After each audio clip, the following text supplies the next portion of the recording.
நண்பர்கள் எல்லாருக்கும் வணக்கம்.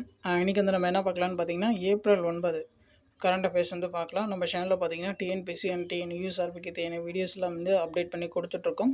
ஸோ ரெகுலராக பார்த்தீங்கன்னா எவ்ரிடே வந்து நம்ம கரண்ட் அஃபேர்ஸ் வந்து அப்டேட் பண்ணி கொடுத்துட்ருக்கோம், சரிங்களா? ஸோ கரண்ட் அஃபேர்ஸ் வந்து நம்மளுடைய சேனல் ரெகுலராக ஃபாலோ பண்ணி எவ்ரிடே வந்து கரண்ட் அஃபேர்ஸ் வந்து படிச்சுக்கோங்க. நம்மளுடைய சேனல் சப்ஸ்கிரைப் பண்ணாதவங்க கொஞ்சம் அதை சப்ஸ்கிரைப் பண்ணி வச்சுக்கோங்க.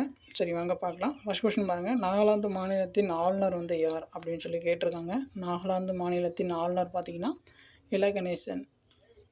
தமிழ்நாட்டுடைய மாநில ஆளுநர் வந்து இவர் நமக்கு தெரியும், ஆர்என் ரவி, சரிங்களா?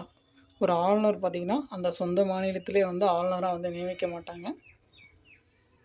அடுத்து பாருங்கள்.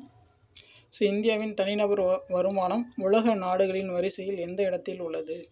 இது ரொம்ப முக்கியம். இந்தியாவின் தனிநபர் வருமானம் உலக நாடுகளின் வரிசையில் எந்த இடத்தில் உள்ளது? ஸோ எந்த பிளேஸில் இருக்குதுன்னு பார்த்தீங்கன்னா ஆப்ஷன் சி 138வது பிளேஸில் இருக்குது. அடுத்து பாருங்கள்.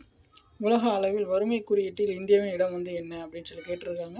உலக அளவில் வறுமை குறியீட்டில் இந்தியாவின் இடம் ஸோ எந்த பிளேஸ் அப்படின்னு சொல்லி பார்த்தீங்கன்னா ஆப்ஷன் டி 105வது இடத்துல இருக்குது. அடுத்து பாருங்கள்.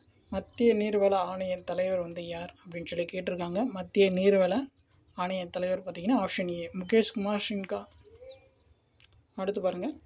பொருளாதார உலகமயமாக்கல் எந்த ஆண்டு நடைமுறைப்படுத்தப்பட்டது? பொருளாதார உலகமயமாக்கல் எந்த ஆண்டு நடைமுறைப்படுத்தப்பட்டது அப்படின்னு சொல்லி பார்த்தீங்கன்னா ஆப்ஷன் ஏ 1990.